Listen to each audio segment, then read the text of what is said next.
नमस्कार साथियों, मैं अजय कुमार। लोकसभा में विपक्ष के नेता राहुल गांधी ने फिर से प्रेस कॉन्फ्रेंस कर यह साबित किया है कि कैसे चुनाव आयोग वोट चोरी को रोकने में असफल साबित हो रहा है। राहुल गांधी के प्रेस कॉन्फ्रेंस ने फिर से यह सवाल उठाया है कि क्यों चुनाव आयोग उन लोगों को पकड़ने की ईमानदार कोशिश नहीं कर रहा जो वोटर लिस्ट में धांधली के काम में लगे हुए हैं। अब की बार राहुल गांधी ने कर्नाटक के आलंद विधानसभा में फर्जी तरीके से वोटर लिस्ट से वोटर डिलीट करने की कोशिश का मामला देश के सामने पेश किया। राहुल गांधी ने अपनी प्रेस कॉन्फ्रेंस में जो बात कही है उसे बताने से पहले हम आपको बताते हैं कि वोटर डिलीशन का तरीका क्या होता है। अगर ऑनलाइन प्लेटफॉर्म का इस्तेमाल कर कोई एप्लीकेंट किसी का नाम वोटर लिस्ट से हटवाना चाहता है तो उसे ऑनलाइन फॉर्म 7 भरना पड़ता है।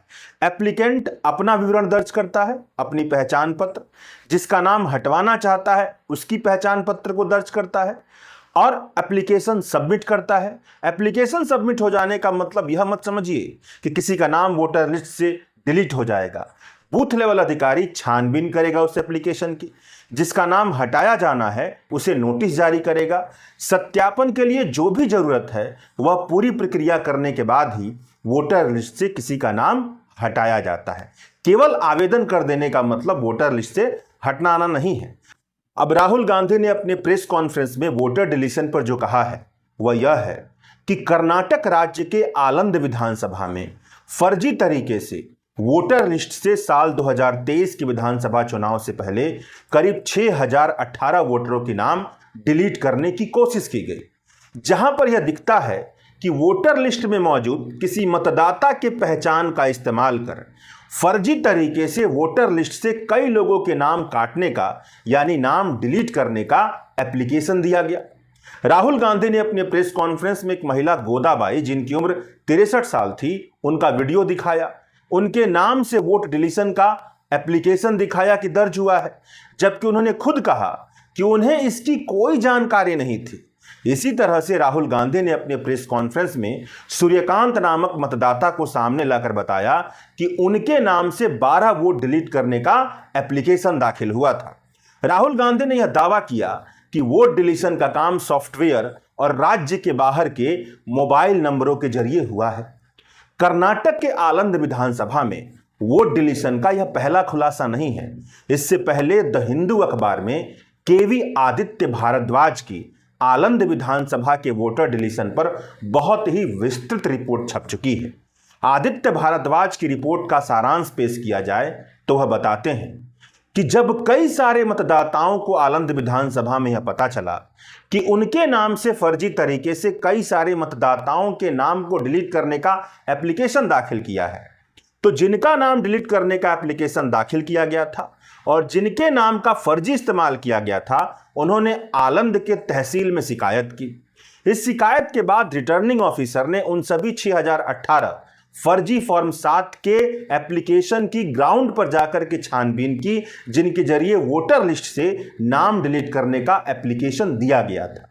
छानबीन में यह पता चला कि केवल 24 एप्लीकेंट जेन्युइन है, वह किसी दूसरी कॉन्स्टिट्यूएंसी में स्थानांतरित हो चुके हैं, जबकि 5994 वोटरों को वोटर लिस्ट से हटाने का दिया गया जो एप्लीकेशन है वह फर्जी है। इसके बाद 24 वोटरों को छोड़कर किसी का भी नाम वोटर लिस्ट से डिलीट नहीं किया गया। सबने साल 2023 के चुनाव में वोट दिया। लेकिन इसके साथ यह भी हुआ कि आलंद पुलिस थाना में अज्ञात लोगों के खिलाफ वोटर लिस्ट में धोखाधड़ी, फ्रॉजरी, पहचान की चोरी, झूठे दस्तावेज देने की एफआईआर दर्ज हुई। यह मामला बहुत जटिल था। मामला कर्नाटक पुलिस के क्रिमिनल इन्वेस्टिगेशन डिपार्टमेंट यानी सीआईडी को सौंप दिया गया। 2.5 साल से क्रिमिनल इन्वेस्टिगेशन डिपार्टमेंट यानी सीआईडी इस पर छानबीन कर रही है, मगर अब तक अपराधियों का पता नहीं चल पाया है। बहुत सारी तकनीकी बातों को हटा दिया जाए तो सीआईडी का कहना है कि चुनाव आयोग के सर्वर में वह destination internet protocol locks destination port जरूर होगा, जिससे उस डिजिटल डिवाइस तक पहुंचा जा सके जहां से फर्जी तरीके से एप्लीकेशन हुए हैं, मगर चुनाव आयोग उन्हें यह मुहैया नहीं करवा रही है। यही वजह है कि आगे की छानबीन रुकी हुई है, आगे नहीं बढ़ पा रहा है सीआईडी। इसी तथ्य को लेकर के राहुल गांधी ने अपनी प्रेस कॉन्फ्रेंस में यह दावा किया कि पिछले 18 महीने में कर्नाटक की सीआईडी ने चुनाव आयोग को 18 पत्र लिख करके आईपी एड्रेस मांगने का एप्लीकेशन दिया है, साथ ही ओटीपी ट्रेल की डिटेल मांगी है, लेकिन चुनाव आयोग ने कोई जानकारी नहीं दी। अगर यह डिटेल सामने आ जाए तो पता चल जाएगा कि ऑपरेशन कहां से हो रहा था। चुनाव आयोग जानता है लेकिन जानकारी साझा नहीं कर रहा है। राहुल गांधी ने यह भी कहा कि यह सब कुछ सेंट्रलाइज्ड और सिस्टमैटिक तरीके से किया जा रहा है। प्रेस कॉन्फ्रेंस में राहुल गांधी ने स्पष्ट कहा कि अगर एक हफ्ते के भीतर उन सारे डिवाइस की जानकारी नहीं मिलती है जिनका वोटर डिलीशन में इस्तेमाल हुआ है तो साफ हो जाएगा कि ज्ञानेश कुमार लोकतंत्र के कातिलों को बचा रहे हैं। यही राहुल गांधी की प्रेस कॉन्फ्रेंस की सबसे जरूरी बात है, जहां साफ दिख रहा है कि 2.5 साल से मामला चल रहा है लेकिन चुनाव आयोग की तरफ से ईमानदार कोशिश नहीं की जा रही है ताकि वोटर डिलीशन की कोशिश करने वाले दोषियों को पकड़ा जा सके, यह जाना जा सके कि उनके पीछे कौन है जो भारत में निष्पक्ष चुनाव की जमीन को तोड़ना चाहता है, लोकतंत्र को बर्बाद करना चाहता है। प्रेस कॉन्फ्रेंस में एक पत्रकार ने वही सवाल पूछा जो ज्यादातर लोग पूछते हैं कि जब चुनाव आयोग जवाब नहीं दे रही है तब आप कोर्ट का दरवाजा क्यों नहीं खटखटाते।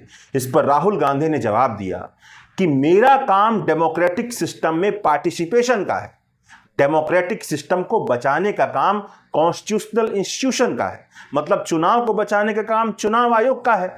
जब वो अपना काम नहीं कर रही है तो हम अपना काम कर रहे हैं। सारे लोग यह तर्क दे रहे हैं कि वोट तो किसी का डिलीट ही नहीं हुआ, वोट तो उसी का डिलीट हुआ जो जेन्युइन थे, डिलीट करने लायक थे। शुक्रिया।